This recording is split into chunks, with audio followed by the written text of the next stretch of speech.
Hii ni Maisha Kamili, tukafungulia Biblia uyaone maisha. Karibu sana ndugu mtazamaji na fuatilia kipindi chetu hichi kizuri. Tumefika siku ya Ijumaa. Katika somo letu la wiki hii, somo la 4 ambalo tulikuwa tunaangalia dhambi, ndoa na useja. Hapana, dhambi katika kanisa. Somo la 4. Sasa tunaenda kuanza kipindi chetu kizuri, ni kukaribisha tuweze kuungamisha kisha tupate ombi. Tuombe. Mungu wetu na Baba yetu mtakatifu, jina lako litukuzwe.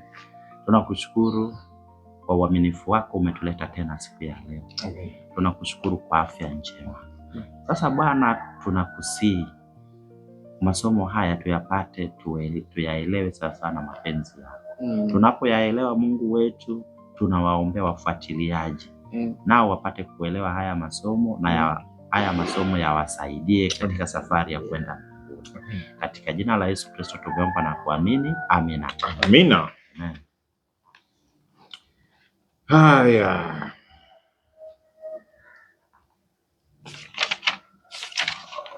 tuko katika kumalizia somo la leo. Kuna dondoo muhimu nzito kabisa kutoka kwa kalamu ya Ellen G. White, lakini pia hata kutoka kwa Paulo, mafungu kadha wa kadha yakikazia yale tuliyojifunza wiki hii. Kwa ufupi tutasoma kutoka kwa The Sanctified Life, Ellen G. White, kurasa 25-26. Haiwezekani kwa mtu yoyote kufurahia baraka za utakaso wakati wakiwa wabinafsi na walafi. Na naamini orodha inaendelea mpaka washerati na nini. Yaani unafurahia baraka lakini uko uwezo wa asili ya kibinadamu wa kupinga tabia mbaya iliyowekwa juu yake ni wa ajabu. Lakini mienendo mibaya endelevu ya kula na kunywa kupita kiasi itadhoofisha kila utendaji wa mwili. Katika kukidhi uchu wa chakula na tamaa mbaya hata wanaodai kuwa Kristo hudhoofisha nguvu za asili katika kazi zao na kupunguza nguvu za mwili kiakili na kimaadili nje ya kunukuu. Na nadhani hapo angalia washerati, maana somo la jana ilikuwa namna hiyo. Dhambi inapunguza, si ndio? Inapunguza nguvu. Dhambi katika kanisa. Sasa swala kwanza, nakumbuka sura ya 5 Paulo anavyolalamika, wanasema wale watu wanafanya dhambi ya uzinzi ambayo hata kwenye mataifa na tena wanajisifu, wanajivuna. Yaani ilifika mahali hawakuona kama ni shida. Wanachukulia poa. Alafu sura ya 6 tunaona kwamba walikuwa wanapelekana hata mahakamani, kwenye mahakama za kidunia. Wanashtakiana. Utaona kana kwamba walikuwa wamepokea ile tamaduni namna wa Korintho wasiomwamini Kristo wanavyofanya, na wao wako wanafanya. Wanachukulia poa mambo katika Kristo. Sasa swali ni kwamba tunaweza na sisi kufanya makosa kama hayo leo hii? Kuna hatari ya kufanya makosa kama hayo? Yaani wazinzi tunakula nao, tunawashangilia. Kuna hatari ya kuweza walafi. Hatari ipo ya kurudia makosa kama hayo, kwa sababu labda mtu ambaye ananufaisha kanisa, labda ana kipato katika huduma za mahitaji ya kanisa, labda michango iko mbele lakini huyo mtu akifanya vitu vya ambavyo vifurahisha, kama ambavyo tunasoma katika Wakorintho kwanza 5 na sura ya 6, yule mtu anakimbia kifua. Sio bwana, yaani inakuwa sheria moja kwa mwingine na sheria moja kwa mtu mwingine. Yaani inafunikwa kwamba huduma vile haionekani kwa sababu ananufaisha kanisa. Kwa hiyo kuna hatari ipo pia hata leo hii, kwa sababu watu pressure kutoka huko ndani ya kanisa, kwamba huyu bwana kama hawaioni, na unaweza kuta huyu jamaa na washabiki zake. Kwa hiyo kuna makundi tayari. Haya mambo yapo. Ni hatari sana kwa kuangalia, tunasema kuangalia sura. Yaani unaangalia hii dhambi imefanywa na nani? Dhambi imefanywa na nani? Kama kijana tofauti na mzee. Tutubu kwa jina la Yesu. Amina. Haya, ona jinsi Paulo katika ile Wakorintho kwanza sura ya 5 ya 6 hasa anapozungumza hamjui ya kwa milioni ni hekalu la Roho Mtakatifu. Hamjui karibu mara 7 hivi anarudia hamjui. Hii inatuambia nini? Unajua Paulo hapa alikuwa anashughulika na dawa, anaeleza dawa ya ushirati au dawa ya haya makundi na kadhalika. Hii inatusaidia yani, hii approach ya Paulo inaweza kutusaidiaje na sisi kushughulika na matatizo kama haya? Hii approach ni namna ya kuuliza, namna kutuamsha. Ni kwamba sio kitu kigeni kwetu. Kitu gani sio kigeni kwetu? Yaani kwamba sisi ni mwili wa Kristo. Sisi ni mkuu wa mwili wa Kristo, sio kitu kigeni kwetu. Ni sisi ni mwili wa Kristo.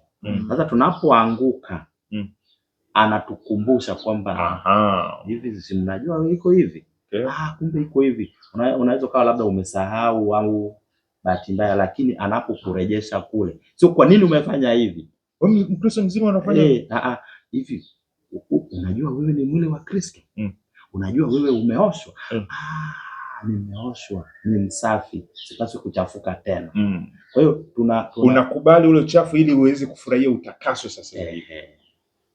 Okay? Kwa hiyo akikukumbusha hivyo ni rahisi kuliko mtu anayekwambia kwa nini umefanya hivi? Mbona hivi na hivi? Tuzungumzie ndoa. Nashukuru sana. Ndoa ni takatifu, sio takatifu? Ni takatifu. Na inapaswa kuheshimiwa na watu wote. Waebrania 13:7. Siku hizi vijana tunaona kwamba wengine wanaamua tu kuishi pamoja bila kuoa. Sawa bwana, changamoto.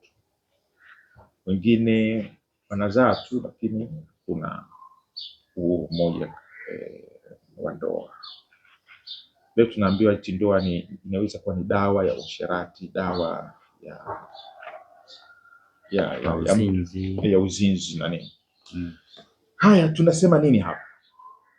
Kuna mtazamo wa kidunia kuhusiana na ndoa na huu wa kibiblia tunawaanisha. Ndoa ni jambo zuri na ni jambo ambalo Mungu mwenyewe alianzisha pale Eden kwa Adam na Hawa aliyopatia, na imekuwa ni moja kati ya mambo matakatifu ambayo Mungu na tunaweza kuionyesha kabisa kwa ulimwengu kwamba ni takatifu kweli. Watu hawaamini hivyo, wanasema mbona ndoano? Hapo sasa unaiga modo ya nani? Maana kwa Mungu mwenyewe alivyoanzisha ilikuwa ni takatifu na ni njema. Sasa shida kwamba watu wanapoweka kwa lugha nyingine, wanapoiga mifano ya ndoa ya mtu fulani wa duniani, hapo ndipo wanapokuwa wanafeli. Na ndio maana unakuta vijana wengi wanaona kulikoni sitaki yanipate yaliyompata, lakini anasahau kwamba alianzisha kitu kizuri na kilifanikiwa. Sasa kwa nini asichukue ile ya kule mwanzo ambayo Mungu mwenyewe alinia?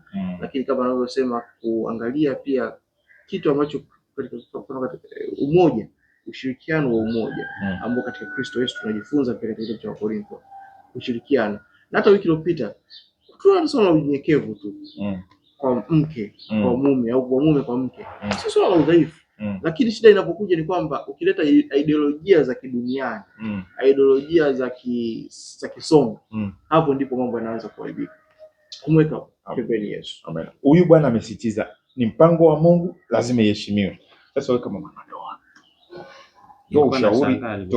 toa ushauri kwa watu ambao vijana hawajaoa na nini, wana mtazamo kidogo wa wasiwasi juu ya ndoa hili. Wewe kama mwanandoa unatoa ushuhuda gani? Kama mwanandoa, kama ulivyosema ushauri na swali linavyouliza, kweli ndoa ni zawadi kutoka kwa Mungu. Haina matatizo. Cha kwanza ni zawadi kutoka kwa Mungu. Sawa. Cha pili, kwa nini Mungu alituzawadia ndoa? Mwanadamu Adamu alikuwa mpweke. Kwa hiyo alikuwa anahitaji company. Kwa hiyo tukiona kwamba ndoa ni pale ambapo tunatakiwa tuwe na company, kwamba uko peke yako kama mseja hapa hajaoa, lakini atakapopata mwenzie atapata company. Wewe unafurahia company? Nafurahia company. Nafurahia company. Amina. Mungu aibariki ndoa. Alikuwa mpweke sana. Alikuwa mpweke. Amina. Kama wewe sasa hivi. Amina. Basi wapendwa, kuzungumza la mwisho tunapomaliza habari ya dhambi katika kanisa. Neno la mwisho, tusifumbie macho dhambi inayotafuna kanisa, dhambi ambayo inaweza kutafuna kanisa. Tuwe tayari kubadilika, tuwe tayari kuonywa kwa ajili ya umoja wa kanisa. Tumeoshwa, tu wasafi, hatuna haja ya kuchafuka tena. Amina. Ndoa ni takatifu. Amina. Baba yetu wa mbinguni, tunakushukuru kwa ajili ya somo la wiki hii. Endelea kuliponya kanisa lako. Endelea kuponya waliovunjika, walioumia, walioumizwa. Hata kama dhambi ilivuruga kiasi gani, Baba, neema yako inatosha. Waliopotea warejeshe nyumbani, na utakatifu ukawarudishie watoto wako, wale waliopungukiwa kwa namna yoyote. Jina lako litukuzwe. Tulete tena kwa masomo kama haya. Ndivyo tunavyoomba kwa jina la Yesu. Amen. Asante sana ndugu mtazamaji, tumefikia tamati somo la 4. Somo la 5 wiki ijayo tunakuangalia yote kwa utukufu wa Mungu. Mimi ni Harold Lubinza. Enos Makalindile. Nami Geoffrey Omondi. Karibu sana.